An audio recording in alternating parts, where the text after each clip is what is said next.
folks, Jacob here with Life on the Lens Media LLC. And of course, as always, I've spent way too much money on gear that I probably don't need. But I saw an interesting offer online, and essentially what it said was, hey guys, we are a brand known as Ashanks. Ashanks? We are looking for reviews for our new Pro Monopod. This has a grippy foot. It actually rotates, there's a fluid head on it, and it looked really nice. It looks like basically just like the Frodo videographer pod that Peter McKinnon goes absolutely loco over. But here's the kicker, it's only $169, I think? Something like that. It's Ashanks, and it's a really, really good deal. And then they said they'd give me $97 back, so 70% off, if I did a review for it. Now, I tried to tell them, why don't you just sponsor the video? Why don't you sponsor a video? We'll make it look really good, and we'll feature your product. They said we don't give free samples. Well, hopefully you can see from the level of complexity put into this video, I'm not asking for a free sample of Shanks, but I will tell people honestly what I think about your product. So, let's get it cut right open. The cleaver of destiny. Oh yeah.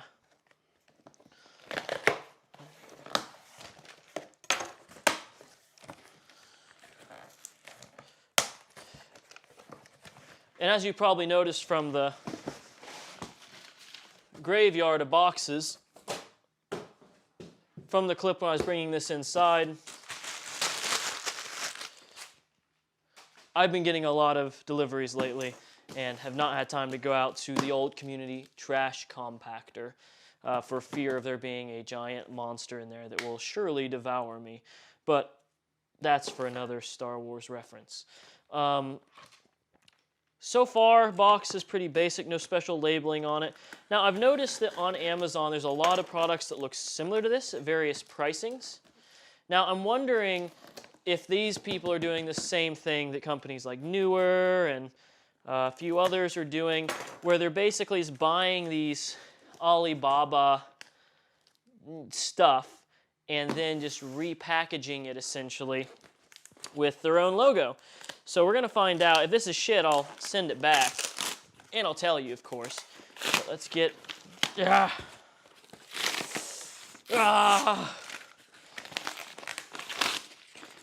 they couldn't have made a more convenient box to open. Oh, well, okay. Now that we're getting the meat and potatoes of this, I do like this right away.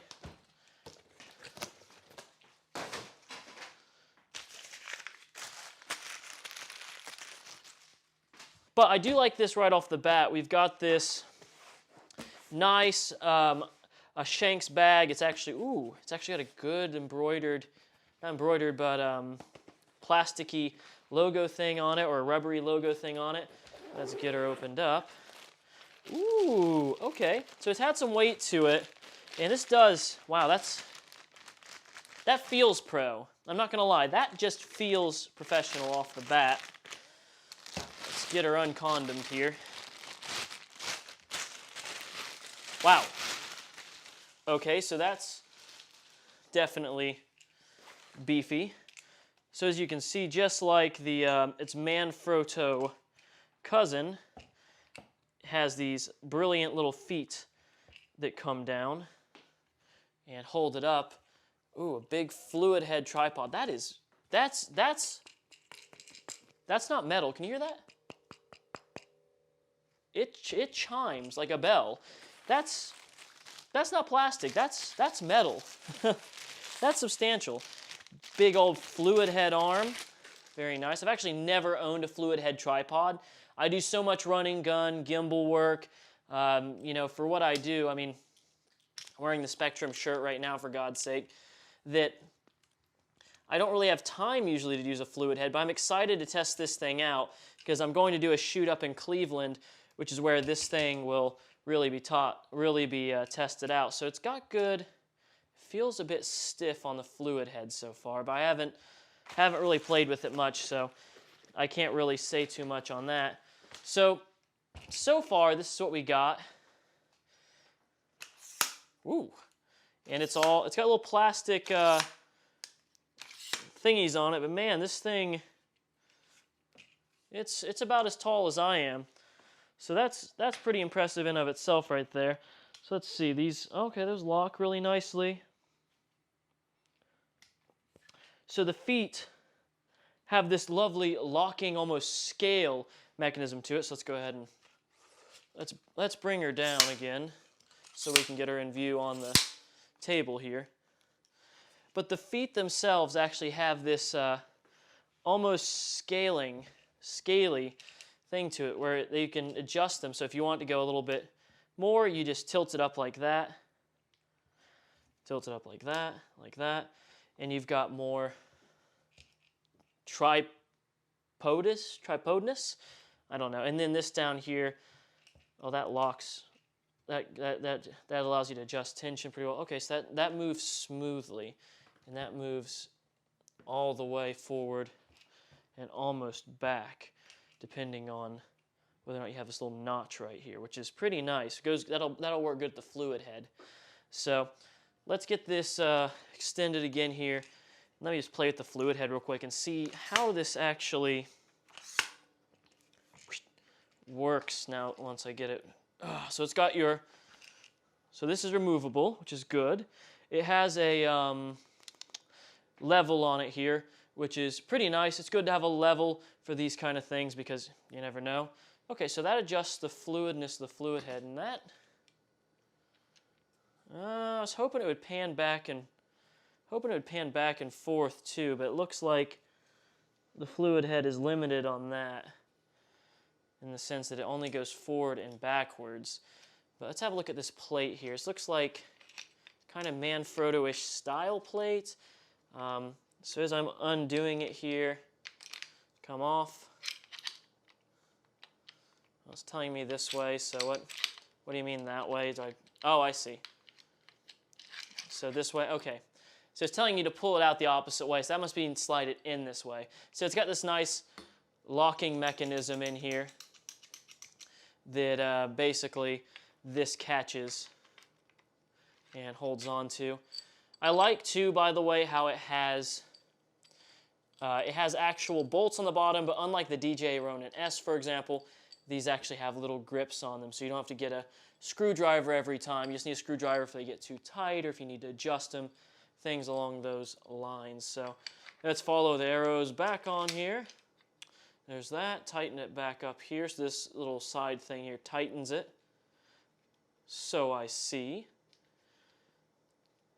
Lock that arm on there, and yeah, that's pretty fluid. Just put your foot down here on the foot itself, and this just works really, really nicely. I don't understand, and maybe I'm just a little, oh wait, there we go. There it is. So yeah, it does fluidly move, and it can pan back and forth. So you can just support it, pan it back and forth. See if I loosen this up a little bit more. Yeah. Yeah, it's got some decent play to it. So yeah, that feels nice and steady. And then you can follow action really easily with this. Essentially, yeah, this thing feels nice. I'm curious to see how it works out in the field. We're going to be definitely testing that out coming up. You know, going to Cleveland and doing these ID segments, I think this will come in really handy for those times when the gimbal's just a little too overbearing to use. And I'm definitely going to be giving this to my PA, who is in charge of capturing the behind-the-scenes content as well. So off the bat, I would say just out of the package, this thing it's sturdy. It's a beefy, beefy boy. It's heavy. If you're looking for a lightweight tripod, or monopod, sorry, or tripod S solution, this probably is not going to be your lightest, but if you're looking for something that's going to hold up and feels like you could use it as a weapon to fight off the park rangers trying to tell you can't fly your drone in the national park, this will do the job. I like it so far. Like I said, we'll test this out as we go along here, and I'm excited to see what the results are. This initial video is going to be going on Amazon as well as YouTube, but to see the comprehensive review, just go down, subscribe down below. If you're on Amazon, please look up my channel. It is Jacob, Jakob Michaels. We do content just like this all the time. So gear reviews, helpful hints, job shadowing, whole 9 yards. So if you're looking to go further faster in the media industry, then I do say you should probably consider subscribing. So until then, that's all I got for you. I will see you, let's see if I can do this without breaking the lens, next time.